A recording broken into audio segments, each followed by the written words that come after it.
கிறிஸ்துவுக்குள் பிரியமானவர்களே, நாம் காலை முதல் தேவனுடைய சந்நிதியிலே காணப்படுகிறோம். இது வரைக்கும் 1.5 மணி நேரம் இருந்திருக்கோம் இல்லை, இன்னும் ஒரு 1/2 மணி நேரம் இருக்கும். அதற்குள்ளதாகவே நமக்கு சோர்வு ஏற்பட்டு போகுது. உலக பிரகாரமாக திரைப்படத்துக்கு போகிறவங்க எவ்வளோ நேரம் போகிறாங்க? 2.5 மணி நேரம். நான் கர்த்தருடைய சந்நிதியில் ஆனால் இதுதான் காலையில் பேசிட்டு வந்தேன். மற்றவர்கள் தெய்வம் அல்லாதவர்களை 40 நாள், ஒரு நாள் அவனுக்கு அந்த ஆர்வம் குண்டலை. நேற்று எப்படி பாடுறானோ அப்படி தான் இன்றைக்கும் பாடுறான். என் பேரன் சொல்கிறான், அடிக்கடி புரட்டுறது ரொம்ப கஷ்டமாகுது பைபிளில். ஒரே பேஜாக சொல்லிட்டா கொஞ்சம் நல்லா இருக்கும்.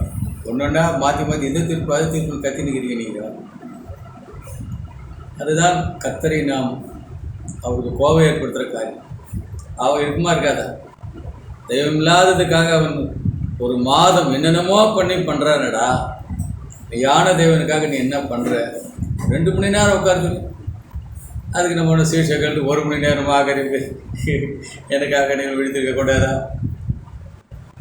அதெல்லாம் தாங்குகிற ஒரு தாப்புனாக நமக்கு இருக்கிறார்.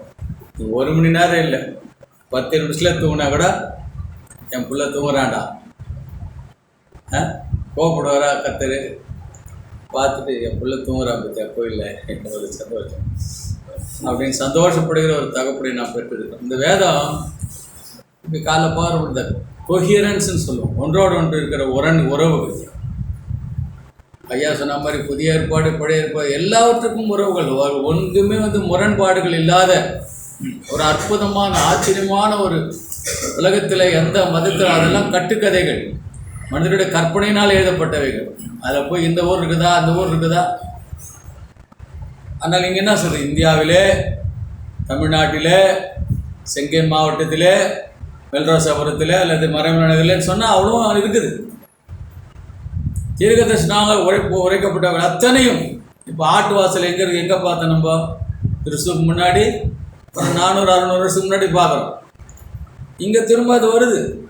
அந்த கொஹியரன்ஸை புரிந்து கொள்வதற்காக தான் நம்ம புரட்டி பார்த்து கொண்டு அவைகளை பார்க்க நம்ம அடைகிற புலகாங்கிதம் இருக்கிறத எவ்வளோ மகிழ்ச்சி அடைகிறோம். இப்போ இந்த 1 வருஷமாக நாம் சிந்தித்து கொண்டிருப்பது, நம் கண்ணெதிராக நடந்து கொண்டிருப்பதை நிறைய பேருக்கு அது அவர்களுடைய வேலைகளை செய்து கொண்டிருக்கிறார். அதில் அநேகத்தை பார்த்துட்டோம். காசா, ஜோர்தான் அங்கே இருக்கிற அம்மோன் புத்திரர்கள் இல்லைங்களா? அந்த பேரெல்லாம் இன்றைக்கி ஒரு சில பேர்களை பார்க்க போகிறோம். எல்லாம் முடிஞ்சு இப்போ எங்கே யுத்தம் நடந்துட்டு இருக்குது? எங்கே யுத்தம் நடக்குது? சிரியா தேசத்தில். அந்த சிரியா தேசத்தினுடைய சுற்றில் இருக்கிற 2 முக்கியமான நகரங்கள், ஒன்று சீதோன், இன்னொன்று தீரு. சீதோன் பக்கத்தை வரும் பைபிளில் நிறைய இடங்களில். எத்தனை ஆண்டுகளுக்கு முன்பதாக, 6000 வருடத்தில் கிட்டத்தட்ட 5000 வருடத்துக்கு முன்பதாக பிறந்தவர்களுடைய பெயரினாலே இன்றைக்கு வரைக்கும் ஒரு நகரம் இருந்து கொண்டிருக்கிறது. அங்கே எழுதப்பட்ட காரியங்கள் நிகழ்ந்து கொண்டிருக்கிறது என்பது நமக்கு ஏதோ விளையாட்டான காரியமாக தான் இருக்குது. ஏன்னா பாதர் அதை தவிர அவர் அதை புரிந்து கொள்வது தான் அவருக்கு நாம் கொடுக்குற என் வேதத்தை நான் எழுதி கொடுத்த வேதத்தை இதை அலட்சியம் பண்ணாதான் சொல்லியிருக்கிறேன். வேற என்ன அவருக்கு தேங்காவோட மாங்காவோடலாம் சொல்லுவது. we true to this. அதிலே கர்த்தர் நம்மை அதை புரிந்து கொள்கிற ஞானத்தை கொடுத்துருக்கிறார். அதை கண்டு மகிழ்ச்சி எடுத்தக்கதான காரியங்களை கொடுத்து கொண்டிருக்கிறார். முக்கியமான 6-7 பட்டணங்கள் அன்னைக்கு அலப்போ, சிரியா தேசத்தில் இருக்கிற 4 முக்கியமான பட்டணங்கள் என்னென்ன?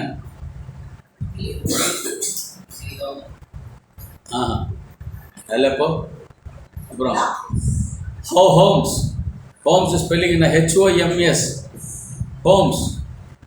ஹமா பைபிளில் இருக்குது. ஹமா. கடைசியாக இருக்கிறது தமஸ்கு. சிரியா பட்டணத்தில் இருக்கிற சிரியா பட்டணம் பைபிள் இருக்கா? இருக்குது. 4 அன்றைக்கி அலப்போ பார்த்துருக்கோம். கர்த்தர் சுத்தமெல்லாம் இன்றைக்கி பார்க்கல நினச்சி இன்றைக்கி ஹமா பார்க்க முடியல.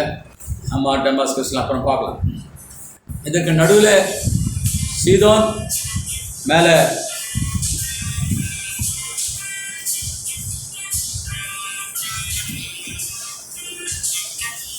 மேலே தீரு. இந்த ரெண்டுமே சேர்ந்து தான் பைபிள் இருக்குது.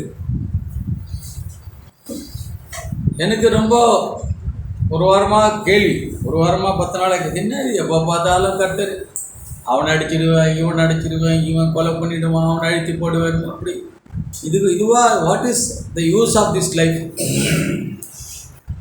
உயிரோடு இருக்கிற இந்த 6000 வருஷத்தில் உயிரோடு இருக்கிற மனுஷன் யாராவது இருக்கிறானா? செத்து தான் போகிறான். அவன் பங்களா கட்டுறான், தாஜ்மஹால் கட்டுறான், கோயில் கட்டுறான். ஆனால் எது நிற்குதுன்னு கேட்டால் அவன் கட்டி விட்டு போன உயிரில்லாதவர்கள் இருந்து கொண்டு இருக்குது. ஒரு கோயில் எடுத்திங்கன்னா என்ன பண்ணுறது? 1000 வருஷம் கோயில், 2000 வருஷத்துக்கு முன்னாடி கோயில். ஆனால் 1000 வருஷம் மனுஷனால இப்போ ஒரு காலத்து இருந்தால் இப்போ இல்லை, அவெல்லாம் போயிட்டான். அதுக்கப்புறம் பிள்ளைங்களாம் இருக்காங்க. இதில் எனக்கு என்ன பிரயோஜனம்? கடவுள் என்னதுக்கு இதெல்லாம் அப்படி பண்ணிருக்கிறாரு அப்படின்றதெல்லாம் நமக்குள்ளே இருக்கிற ஒரு கேள்வி. நம்ம சொன்ன மாதிரி அவருடைய நித்தியத்துக்கு நேரம் வழி நிறுத்திட்டு போகிறான்னு நமக்கு தெரிஞ்சு போச்சு. அப்போது இது நீ நம்ப வேண்டும், இதெல்லாம் நீ புரிந்து கொள்ள வேண்டும்னா எழுதி வச்சிருக்க. ஆனால் இது ஜடாக் சொன்ன மாதிரி இதை புரட்டுறது கூட ரொம்ப கஷ்டமாக இருக்கும். அது அவருக்கு மனசுக்கு ரொம்ப கஷ்டமான ஒரு காரியமாக தான். அதனால் ஆதியாகமம் 10ஆம் அதிகாரம் எடுங்க.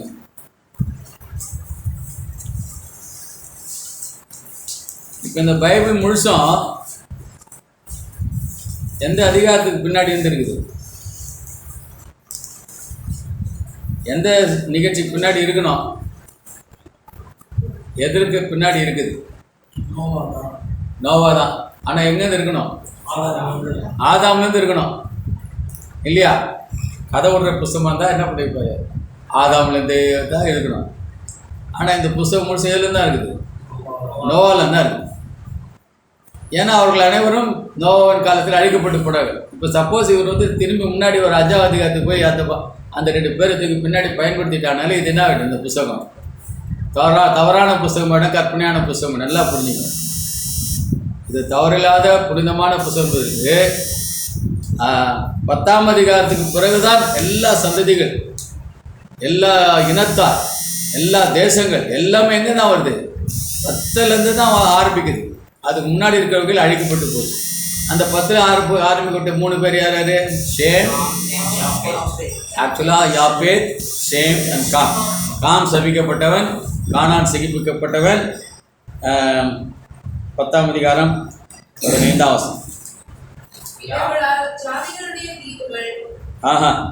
ஆதியாகமம் 10ஆம் அதிகாரம் 15ஆம் வசனம். கானான் மகனாகிய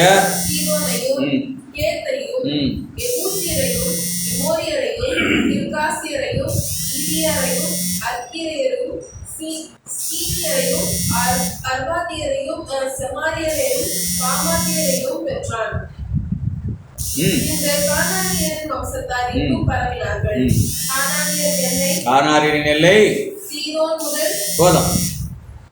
எவ்வளவு தெளிவாக இப்போ யாருடைய இந்த சீதோனுடைய பேர் எங்கேருந்து வருது? கானானுடைய பேரன். அந்த பேரில் ஒரு ஊர் இருக்குதா? இருக்குது. எதனுடைய எல்லை அது? கானானியருடைய எல்லை. இவங்கெல்லாம் எதை போய் கர்த்தர் அழைச்சிட்டு கொடுக்குறாரு? அந்த தேசத்தை கானானியருக்கு தான் கொடுக்குறாரு. புரியுதுங்களா? எதுக்காக சொல்ல வரேன்னு கேட்டால், இப்போ கணக்கு போட்டிங்கன்னு வச்சுக்கோங்க, அது முன்னாடி ஒரு 1000 வருஷம் கழிச்சிட்டிங்கன்னா 6000 வருஷம் 5000 வருஷத்துக்கு முன்னாடி இருக்கிற ஒரு மனிதன் பெயராலே ஏற்படுத்தப்பட்ட ஒரு நாடு இன்றைக்கு வரைக்கும் இருந்து கொண்டு இருக்கிறது. அது நல்ல வரலாறு தான் இந்த புத்தகத்தை எழுதிச்சு. சரிங்களா? இப்போ இவனை ஆசீர்வதிக்கிறான். அவன் ஆசீர்வாதத்தினால்தான் எல்லாமே நடக்குது. யார் ஆசீர்வதிச்சது மனுக்குலத்தை? யாக்கோபு இல்லையா? யாக்கோபு 49ஆம் வசனம் 1வது. யாக்கோபு 49ஆம் அதிகாரம் ஆதியாகமம் 1ஆம் வசனம். ஜடாக் கூட தமிழா இங்கிலீஷா?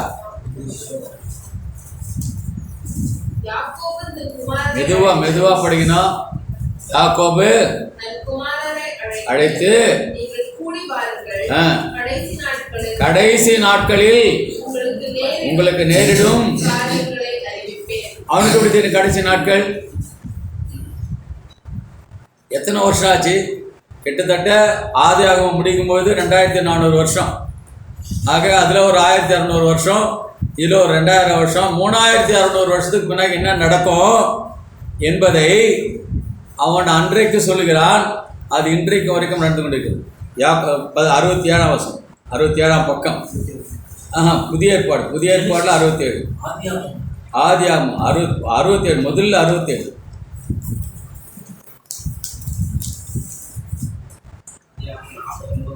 67ஆம் பக்கம், 67. யாக்கோபின் குமாரரே, கூடி வந்து கேளுங்கள், உங்கள் தகப்பனாகிய இஸ்ரவேலுக்கு. கேட்டானா? அவன் சொன்னதெல்லாம் நடந்ததை ஒழிய அவன் சொன்னதில் அவன் என்ன பண்ணலவன்? அவன் 12 பேர் எடுத்துக்கோ, இன்னைக்கு அடிச்சு முடிச்சுன்னு கிடையாது. இந்த 2 வசனம் போதும். நான் உங்களுக்கு கடைசி நாட்கள் உங்களுக்கு நேரிடுவேன், அறிவிப்பேன். அறிவிச்சிருக்கானா இல்லையா? அறிவித்திருக்கிறான். என் பிள்ளைகளே, என் சத்தத்தை கேளுங்க. கேட்டானா? கேட்கல. இதுதான் இன்றைக்கு தேவனிடத்தில் தேவனை அவருடைய கோபத்தை ஏற்படுத்துகிற காரியம். அவருடைய பிள்ளைகள் அவருடைய சத்தத்தை கேட்கறது கிடையாது. இப்போ அவருங்க 13ஆம் வசனம்.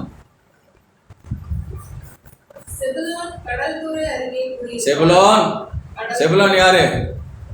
ஒரு பிள்ளை இல்லையா? கடற்கரை, கடல் துறை அருகே. இப்போ நம்ம ஊரில் கடல் துறை ஜாய்சி, கடல் துறை என்ன அதுக்கு என்ன பேர் தமிழ்ல? கடலுக்கு என்ன பேர்? நெய்தல். புரியுதா? அப்போ கடல் சார்ந்த ஒரு கும்பலாக சொல்றாரு. செபுலோன் கடல் துறை அருகே குடியிருப்பான், அவன் கப்பல் துறைமுகமாய் இருப்பான், அவன் எல்லை. புரியுதா? எப்போ சொல்றா? 3600 வருஷத்துக்கு முன்னாடி சொல்றான். ஆதியா அப்போஸ்தலரின் புஸ்தகம், அப்போஸ்தலர் 27ஆம் அதிகாரம், அப்போஸ்தலர் 27.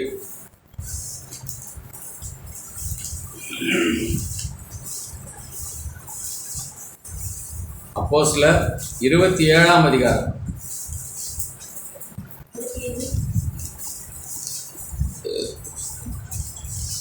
1, 2, 3. மறுநாள் சீதோன் துறை பிடித்தோம். அதான் மறுநாள் சீதோன் துறை பிடித்தோம். யார் சொல்றது? பவுலடிகளார் சொல்றாரு. சீதோன் துறைன்னா என்ன?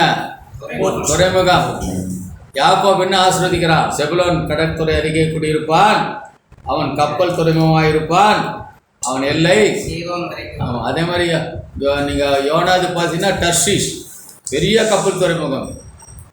எதற்காக சொல்லுறேன்டா, சொல்லப்பட்ட தீர்க்க தரிசனங்கள், சொல்லப்பட்ட இடங்களின் பெயர்கள், சொல்லப்பட்ட வம்சங்களின் பெயர்கள் ஒன்றிலும் ஒரு விதமான முரண்பாடும் இல்லாமல் அவ்வளவு ஜாக்கிரதையோடு கூட எழுதி வைத்திருக்காருன்னா, இந்த படிக்கிறது கஷ்டம், பேஜ் திருப்புறதுக்கே கஷ்டம்.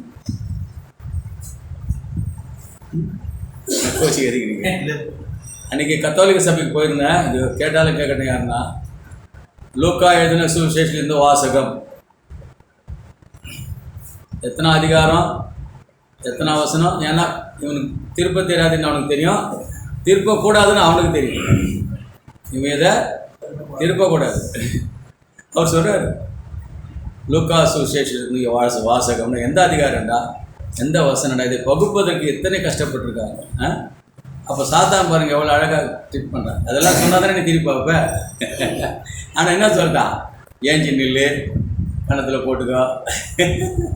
ஆக தேவனுக்கு விரோதமான காரியங்களை செய்து கொண்டு போவதிலே சாத்தான் மிக சாமர்த்தியமாக இருக்கு. அவர் எப்படிலாம் எனக்கு ஒரு இது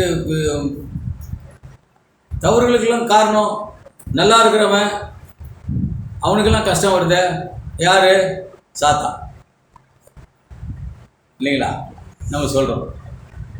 ஆனால் யோபின் புத்தகத்தில் நீங்கள் பார்த்தீங்கன்னா, கர்த்தர்கிட்ட போய் ஒரு நீதிமான் கர்த்தர்கிட்ட போய் கேட்குறான். அவர் என்ன சொல்லியிருக்கணும்? கர்த்தர் சும்மா இருக்கிறான், அவன் நீ அவனை எல்லாம் கொடுத்துட்டு அதனால தான் அப்படிங்கிறான் அப்படின்னு சாத்தான் சொன்னால் என்ன சொல்லணும்? நீங்கள் சொல்லி யோசனை சொல்லுங்கள். கர்த்தர் போடா, இங்கே வெளியே போடா, அவனை பற்றி நீங்கள் வந்து பேசல, அப்படி தானே சொல்லிக்கணும் இல்லையா? அப்படி தான் பேசணும். அவர் என்ன சொல்கிறார்? சரி போ, இஷ்டத்துக்கு செஞ்சுக்க. இவன் போய் எல்லாத்தையும் அடிச்சுக்கிச்சு. அப்புறமா அவன் மறுபடியும் வரான். அப்போ அது சொல்லல, என்ன நினச்சிட்டுக்கிறியா? கேட்டால் ஒருத்தர் கேட்டால் அனுமதி கொடுத்தேன், இன்னொரு நின்று கேட்டுக்கிறியா? படாவலியா? சொல்லணுமா இல்லையா? முரண்பாடா இல்லையா? ரெண்டாவது சொல்கிறார், சரி இப்போ உயிர் மாற்ற விட்டுடு, உடம்பெல்லாம் புண்ணாக்கிடு. என்ன நினைக்கிறாரு அவர்? அப்போ அவருடைய பிள்ளைங்களை சாத்தா ஆட்டி படைக்கிறான். இன்னைக்கு அதான் நிறைய நம்ம யோசிக்கிறோம். கர்த்தருக்குள்ள ரொம்ப வைராகமாக இருப்பான், உலக பிரகாரமாக இருக்கணும். சாத்தா எல்லா உதவியும் செய்கிறான். கர்த்தரிடத்துல வைராகமாக இருக்கணும். இப்போ இவரே அனுமதி கொடுத்தா என்ன அர்த்தம்? அப்போ அது முடிவு வரைக்கும் நம்ம அவனோடு கூட பயணம் செஞ்சோம்னா அது என்ன நம்ம என்ன பண்ண முடியும்? புரிந்து கொண்டு எதற்காக அவன் இருந்தான், எப்படிப்பட்டது ஆசிரியத்தை பெற்றுக்கணும் நம்ம புரிஞ்சுக்கணும்னா எப்படி தான் இருக்கணும்? அப்படி தான் இருக்கணும். அவர் என்னை காப்பாற்றுறாருன்னு நினச்சின்னு வச்சுங்களேன், அது அதனால ஒரு பிரயோஜனம் இல்லை. அவர் நீ புடமிடுறான்னு சொல்கிறாரு. அதனால அங்கங்கே சில மாறுபாடுகள். இப்போ கூட ஒரு வசனம் படிக்க போகிறோம். நேபுகாத்நேச்சர் தன் மக்களை அடிக்கிறதுக்கு அவனை பயன்படுத்துகிறாரு. எரேமியா 25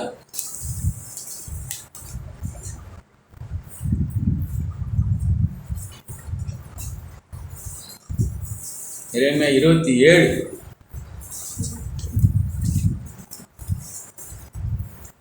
எரேமியா 27. இது முழுசம் நிறைய இருக்குது, நம்ம எல்லாத்தையும் பார்க்க முடியாது. இதுதான் கர்த்தர் எனக்கு கொடுத்த பதில்.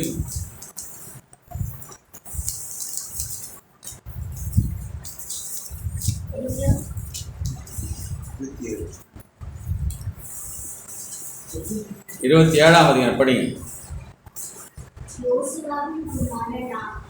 குமாரனும் படிக்கலாம் 909 சரிங்களா? குமாரனும் யூதாவின் ராஜாவுமாகிய எல்லாம் அவரால் ஏற்படுத்தப்பட்ட ராஜாக்கள். ஒவ்வொருத்தரை குறித்து நீங்கள் பார்க்கலாம். அவருடைய ராஜாக்கள், அவருடைய தீர்க்கதரிசிகள், அவருடைய ஆசாரியர்கள் என்னென்ன தப்பு பண்ணா ஒரு கோவம் வர்றதா? படிங்க. ராஜபார துவக்கத்திலே கர்த்தரால் எரேமியா கொண்டான வார்த்தை.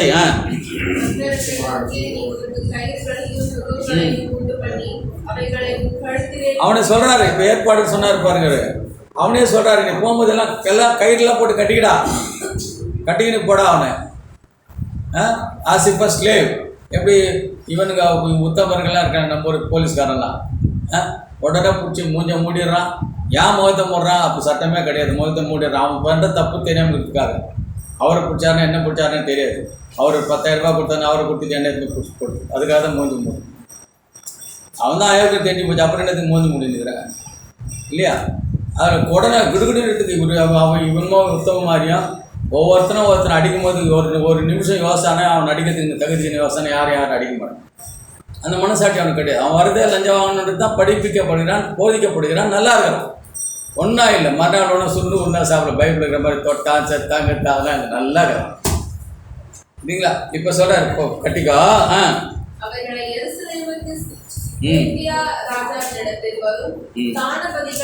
கானாபதிகள் ஏதோமின் ராஜாவுக்கும் தீருவின் ராஜாவுக்கும் சீதோனின், அந்த ரெண்டு தானே பார்த்து நிற்கிறோம். சீதோனின் ராஜா தீருவின் ராஜாவுக்கும் அனுப்பி அவர்கள் தங்கள் எஜமான்களுக்கு சொல்லும்படி கற்பிக்க வேண்டும் என்று இஸ்ரவேலின் தேவனாகிய சேனைகளின் கர்த்தர் உரைக்கிறது என. அவன் அங்கங்க மேனேஜர்ஸ் வச்சிருக்கான். இப்ப சொன்னார் பாருங்க, சீஃப் எக்ஸிக்யூட்டிவ்ஸ் வச்சிருக்கான் ராஜாங்கெல்லாம். அவனுக்கெல்லாம் நீ போய் சொல்றா, ராஜாங்களே அவனுக்கெல்லாம் நீ போய் சொல்றா.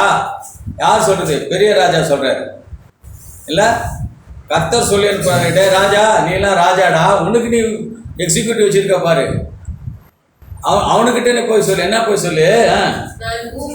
நான் பூமியையும் மனுஷனையும் பூமியின் மேலுள்ள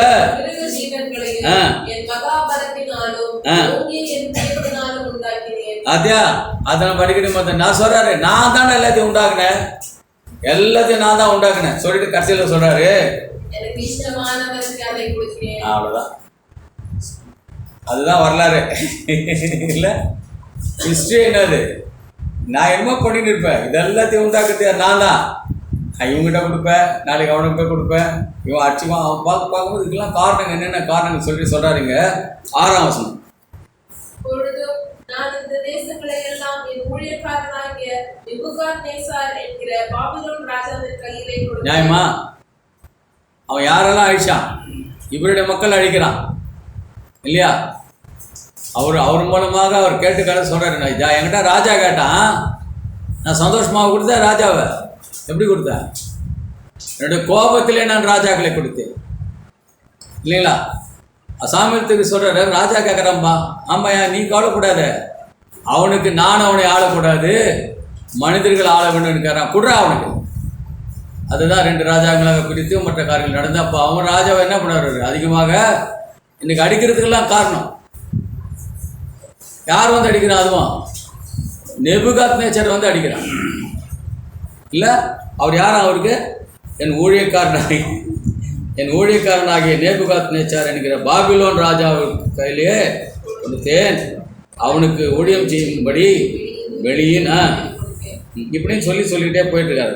அதனால கிறிஸ்துவுக்கு பிரியமானவர்களே, எல்லாம் கர்த்தருடைய கோபாக்கினுக்கு நேராக அவர் எதை வேண்டுமானாலும் அவர் செய்வார். இன்றைக்கு நம்ம பார்க்கும்பொழுது சொன்னாங்க, நான் நேற்று ஒரு இடத்துல போயிருந்தேன், 1 நிமிஷம் தண்ணி இல்லைன்னா கஷ்டமாக, கொஞ்சம் குடிக்க தண்ணி இல்லைன்னா. நான் எங்கே பாலைவனத்துக்கு போயிருக்கேன், ஒரு கொஞ்சம் வெளியே போயிருக்கேன். அங்கே தண்ணி இல்லைன்னா நம்ம என்ன பண்ணுறோம்? இன்றைக்கி நான் அடித்து கொண்டு இருக்கிற காரியங்களை மூணு முடிச்சிட்டான். இல்லை போ ஹமா ஹோம்ஸ். இன்றைக்கி என்ன எங்கே இருக்காங்க? டமாஸ்கஸ் கிட்ட வந்துட்டோம். அதை குறித்து நீங்கள் இன்றைக்கி நாளைக்கு பார்ப்பீங்க. இந்த டமாஸ்கஸ் குறித்து புறஜாதிக்கு தெரியுமா? இதெல்லாம் தெரியுமா? அவனுக்கு தெரியாது. அவனுக்கும் அக்கறை இல்லை, நம்ம ஆளுகளுக்கு அதை பற்றிலாம் அதெல்லாம் நமக்கு என்னங்க, எதுவும் சண்டை போட்டுக்கிறாங்க. ஏன் சண்டை போட்டுக்கிறான்? அதனுடைய சாபக்கேடுகள் என்னென்ன என்பதெல்லாம் சில இடங்களில் நீங்கள் படிச்சுன்னா ரொம்ப கஷ்டமாக இருக்குது. ஒரு அதிகாரத்தை ஏசாயத்தின் புத்தகத்தில் 23ஆம் அதிகாரம், ஏசாயா 23. இன்னைக்கு கொஞ்சம் நிறைய நேரம் வர கொடுத்துக்கோங்க.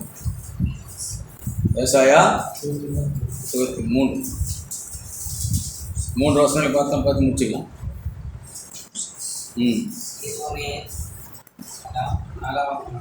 23ஆம் அதிகாரம். கோபத்திலிருந்து தீருவின் முதலாவது தீருவின் வாரம். அலருங்கள்,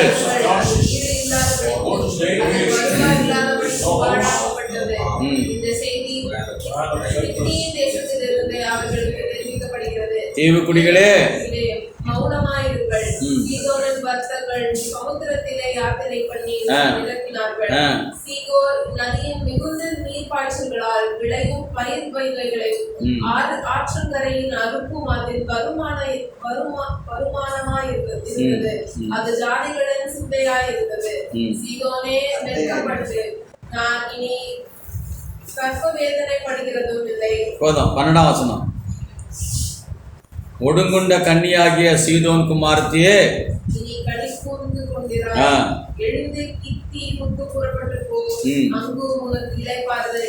அப்படியே சொல்லிட்டே வர. தர்ஷீஸ் கப்பல்களே, அக்காலத்திலே தீரு ஒரு ராஜாவுடைய நாட்களின்படி 70 வருஷம் வழக்கப்பட்டிருக்கோம். அந்த 70 வருஷத்துடைய வரலாறு நம்ம பார்த்துருக்கோம். இவங்களுக்கும் சொல்றாரு 70 வருஷம் மறக்கப்பட்டிருக்கும்னு சொல்றாரு. சொல்லிட்டு 18ஆம் வசனம். இல்ல 17ஆம் வசனம். 70 வருஷங்களின் முடிவிலே கர்த்தர் வந்து தீர்வை சந்தித்தார். அப்பொழுது அது தன் பணயத்துக்கு திருப்பி வந்து பூமியில் உள்ள சகல ராஜ்யங்களோடு பேசித்தரம் பண்ணும். அது வியாபாரமும் அது பணயமும் கர்த்தருக்கு பரிசுத்தமாக்கப்படும். அது பொக்கிஷமாக சேர்க்கப்படுவதும் இல்லை, கூட்டி வைக்கப்படுவதும் இல்லை. கர்த்தருடைய சமூகத்தில் வாசமாயிருக்கிறவர்கள் திருப்தியாக சாப்பிடவும் நல்ல வஸ்திரங்களை தரிக்கவும் அந்த வியாபாரம் அவர்களுக்கு சேரும். ஆக அந்த 2 காரியங்களை சொல்லிட்டே போறாரு. சகரியாவின் புத்தகத்தை பார்த்து இன்னும் தெளிவாக எல்லா பெயர்களையும் சொல்கிறார். சகரியாவின் புத்தகம், சகரியா 9ஆம் அதிகாரம். சகரியாவில் தான் கர்த்தருடைய வருகை குறித்து அதிகமாக சொல்லப்பட்ட இங்கே அந்த தேசம் வந்துடுச்சு. 9ஆம் அதிகாரம் 1098 பக்கம்.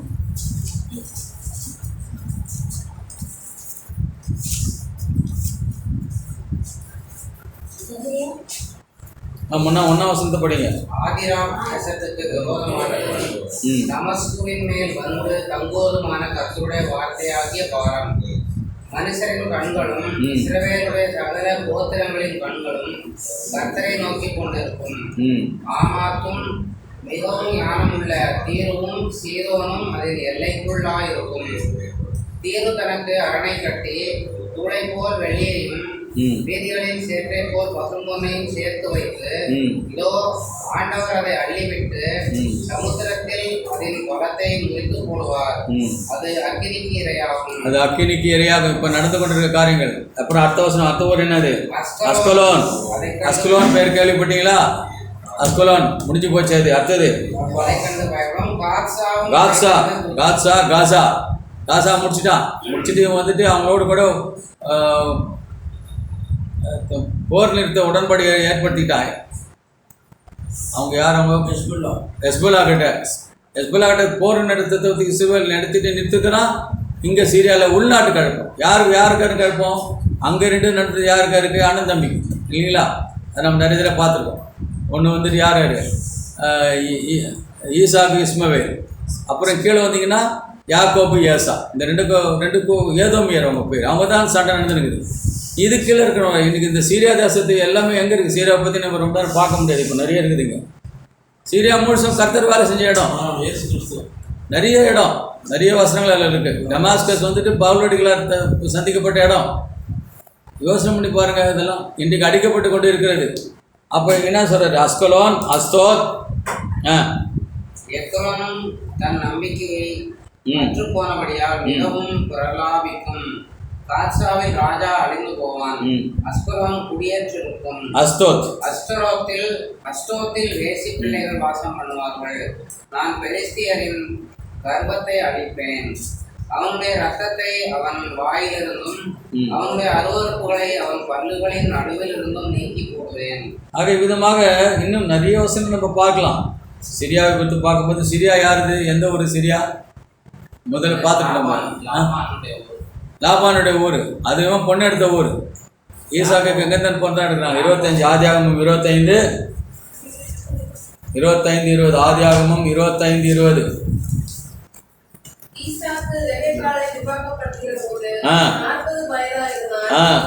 பதான் அராம் என்னும் சீரியா தேசத்தானாகிய பெத்வேலுக்கு குமாரத்தியும் சீரியா தேசத்தானாகிய லாபானுக்கு சகோதரியுமான. நீங்கள் இப்போ நெட்டில் போய் பாருங்கள், தெரியும். இதே அந்த சீரியா தேசத்தில் தான் நீங்கள் நடக்குது. சீரியா தேசத்தினுடைய மிகப்பெரிய நகரங்களாக 4 நகரங்கள். 4 நகரம் 3 முடிச்சாச்சு. இப்போ 4ஆம் நகரம் இருக்காங்க.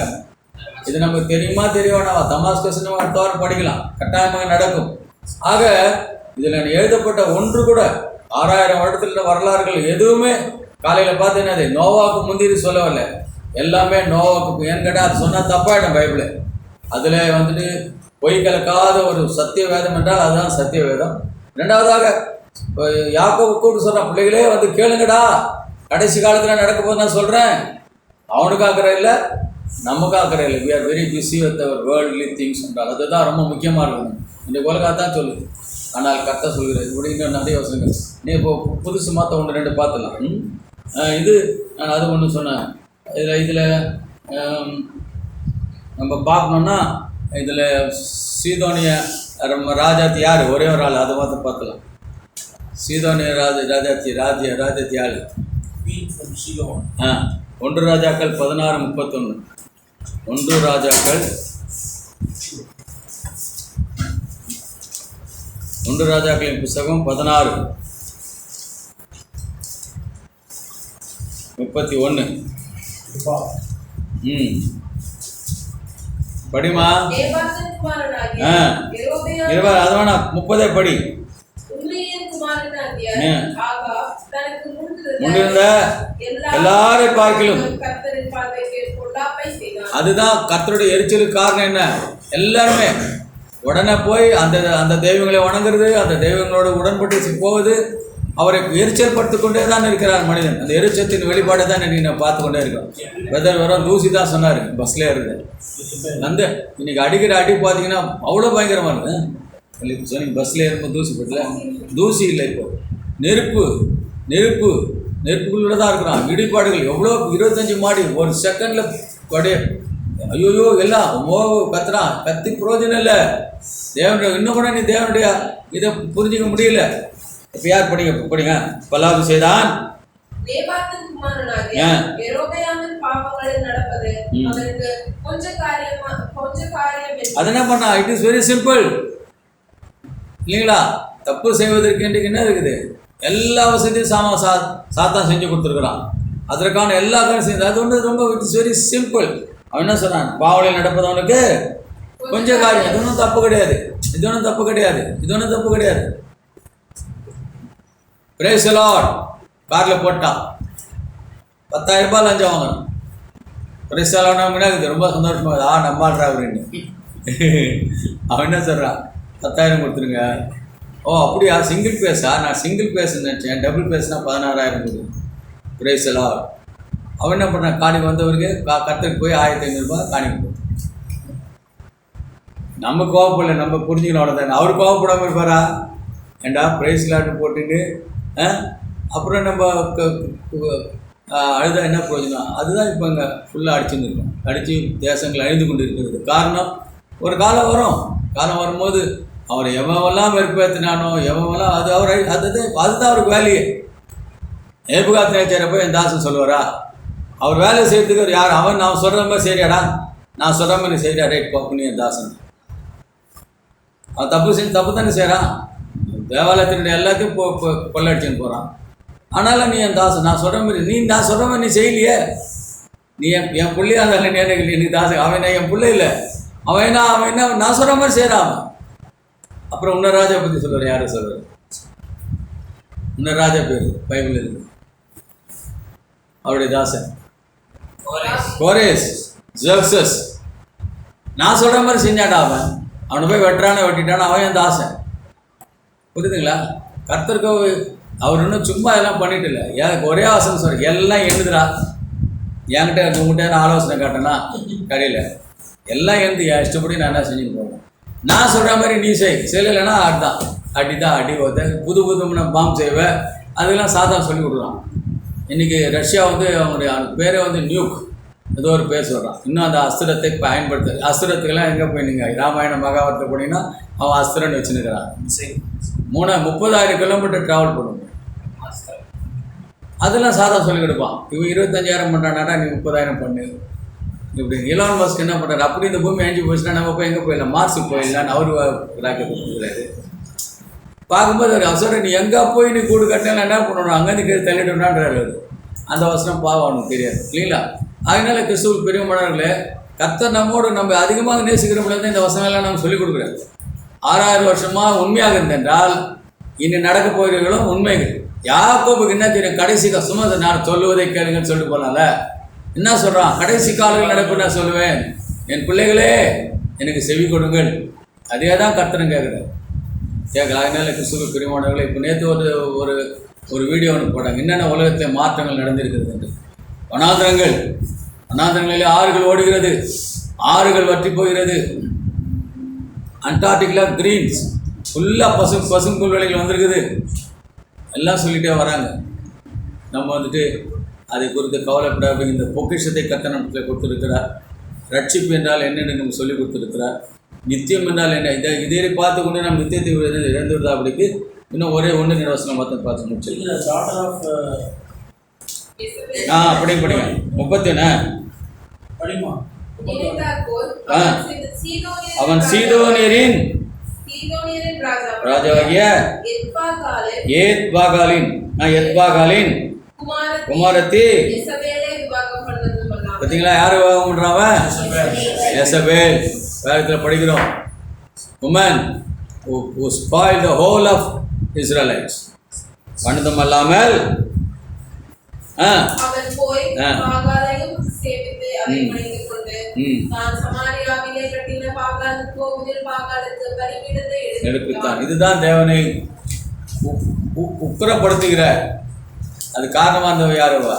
எசபேல். தேவனை விட்டு புரிந்து. அதே மாதிரி சாலமன் ஞானா பெரிய ஞானி உலகத்தில். அவனை போல முட்டாள் யாரும் இல்லை. அதில் கூட வேற ஒரு தேசத்துடைய பெண்களை நான் பார்த்துருக்கேன். அப்படி எந்தெந்த தேசத்தில் இருக்கிற பெண்களை எடுத்துக்கொண்டார்களோ அந்த பெண்கள் எல்லாம் அவர்கள் சொல்லுகிற தெய்வங்களெல்லாம் வணங்கி கொண்டு அவர்கள் தேவனுக்கு விரோதமாக செய்யும் பொழுது தேவன் நிச்சயமாக கோவப்பட்டோட காரணங்கள் உலகத்தை செய்து கொண்டிருக்கிறார். ஆனால் அவர் பூமியில் வந்த பொழுது இப்போ நம்ம பார்த்தோம் இல்லைங்களா, அவர் வரும்போது நிறைய இடங்களில் மத்தேயு 11 கிடுகிடுன்னு படிமா, மத்தேயு 11 20 22, மேத்யூ 11 20 to 22. அப்பொழுது பேஜ் நம்பர் நியூ டெஸ்டமெண்ட்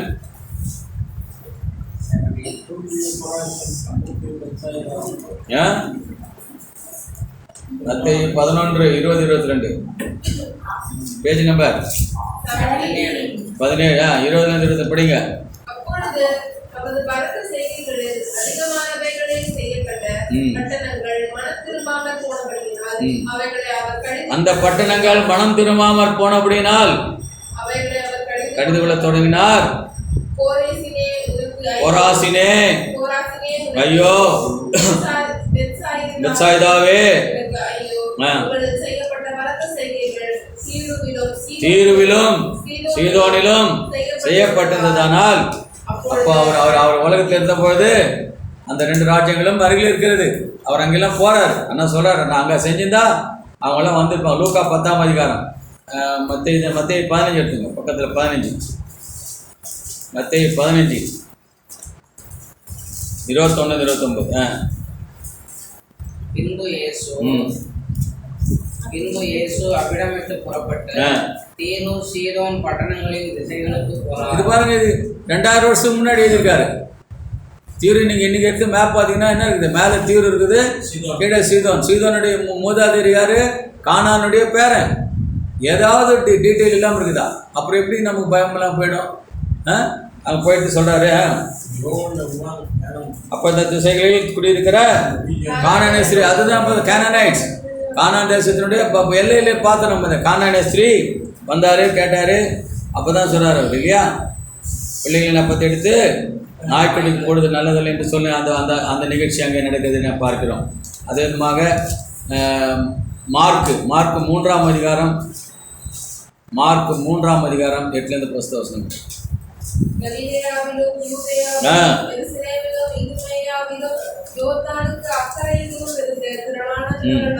அவருக்கு பின் சென்றார்கள். அல்லாமலும் தீரு சீதோன் பட்டணங்களில் திசைகளிலும் இருந்து திரளான ஜனங்கள் அவர் செய்த அற்புதங்களை குறித்து கேள்விப்பட்டார்கள். 7 24 31 7ஆம் அதிகாரம் மார்க் 27 24 அதே தான். இதில் இந்த இந்த பேர் மாத்திரம் சாலமன் இங்கிலீஷில் என்ன சொல்லு 24 அதே செய்தி தான். சீதோன் பட்டணங்களின் எல்லைக்கு போய் ஒரு வீட்டுக்குள் பிரவேசித்து 24 படி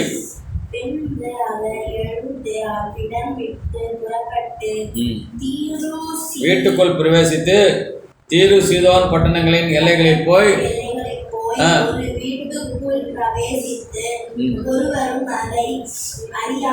அறியாதிருக்க விரும்பியும் அவர் மறைவாயிருக்க கூடாமல் போயிட்டு அசுத்தாவை பிடித்திருந்த ஒரு சிறிய பெண்ணின் தாயாகிய வேலைப்பட்டு வந்து அந்த அந்த ஸ்ரீக்கு பேர் அந்த ஸ்ரீ எந்த ஒரு பேர் இங்கிலீஷில் போட்டு சொல்லு. ஃபினிஷியன்ஸ் யார்? அவங்க கிரீக் பீப்புள் சரியா? அது நம்ம முதல்ல பார்த்துட்டோம். மார்க் அதை பார்த்துட்டோம், மத்தேயுல அதை பார்த்துட்டோம். மார்க் 3ஆம் அதிகாரம் படிச்சிட்டோம் இல்லையா? மார்க் 3 படிச்சிட்டோம். அடுத்தது லூக்கா 6ஆம் அதிகாரம்.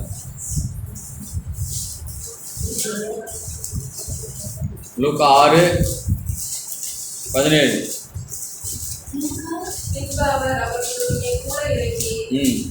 சமனான ஒரு இடத்தில் நின்றார். அங்கே அவருடைய சீஷர்கள் அநேகம் பேரும் அவருடைய உபதேசத்தை கேட்கும்படிக்கும் தங்கள் வியாதிகள் நின்று குணமாக்கும்படிக்கும் யூதேயா தேசத்துக்கு திசைகள் யாவற்றிலும் வருது.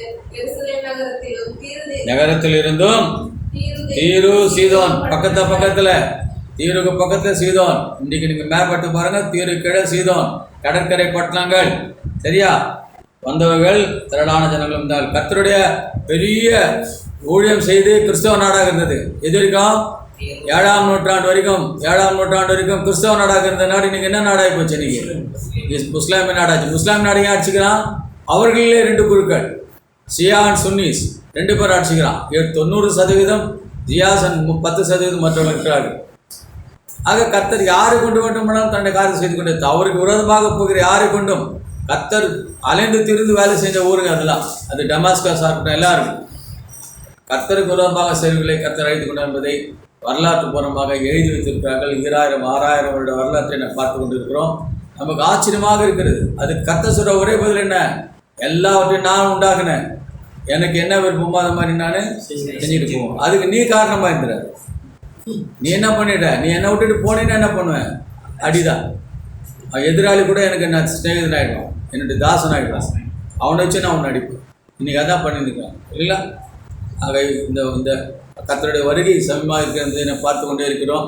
இவைகளெல்லாம் நடக்குமே என்றால் நீங்கள் வெளிப்பட்ட சுவிசேஷத்தில் எழுதியிருக்கிறதா நிச்சயமாகவே நடக்கும், நடந்து கொண்டு இருக்கிறது. அதனால இன்னும் ஒரே ஒரு வருஷத்தை படிக்க முடியும். லூக்கா 10ஆம் அதிகாரம்.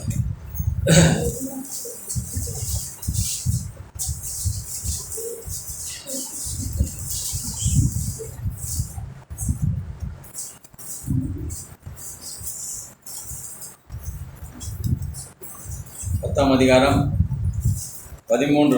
அதே தான் முதல்ல படிச்சாரு. அந்த பட்டணத்திற்கு நேடுவதை பார்க்கிறேன். அந்த நாளில் 13 கோராசின் பட்டணமே உனக்கு ஐயோ, பெத்சாயிதா பட்டணமே உனக்கு ஐயோ, உங்களில் செய்யப்பட்ட பலத்த செய்திகள் தீருவிலும் சீதோனிலும் செய்யப்பட்டிருந்ததானால் அப்பொழுதே ரட்டுடுத்தி சாம்பலில் உட்கார்ந்து மனம் திரும்பி இருப்பார்கள். நியாய தீர்ப்பு நாளில் உங்களுக்கு நேரிடுவதை பார்க்கிறோம். தீருவுக்கும் சீதோனுக்கும் நேரிடுவது லகுவாய். ஆனால் என்ன பண்ணல அவங்க? தீரு சீதோன் என்ன பண்ணல?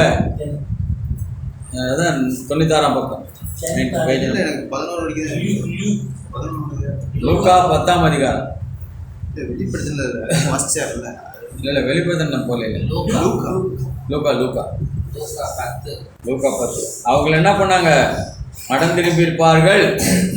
இன்றைக்கு தீர்வும் சீதாவும் மனம் திரும்புகிறாங்களா? மனம் திரும்பியா தெரியல. நியாய தீர்ப்பு நாளில் உங்களுக்கு நேரிடுவதை காட்டிலும் தீர்வுக்கும் சீதாவுக்கும் நேரிடுவது. இதை நம்ம பார்த்து சொல்கிறாரு, எல்லாரையும் பார்த்து சொல்கிறாரு. அதனால கிறிஸ்துவுக்கு பிரியமானவர்களே, இந்த கர்த்தருடைய சமூகத்தில் நம்ம என்ன பண்ணுறோம்? ரொம்ப நேரம் உட்காந்து இல்லைங்க. ஒரு சினிமா கூத்தாடியில் போய் சினிமா பார்க்குற நேரத்தை காட்டிலும் குறைஞ்ச நேரத்தில் உட்காந்துக்கிறோம். அதுக்குள்ளே நாம் சோர்ந்து போயிடும். அதே விதமாக கர்த்தர் அற்புதமான பாடல்கள்லாம் எழுதினவங்க 9 பணிந்த பாட்டெல்லாம் என்ன அழகாக எழுதியிருக்கிறார்கள்.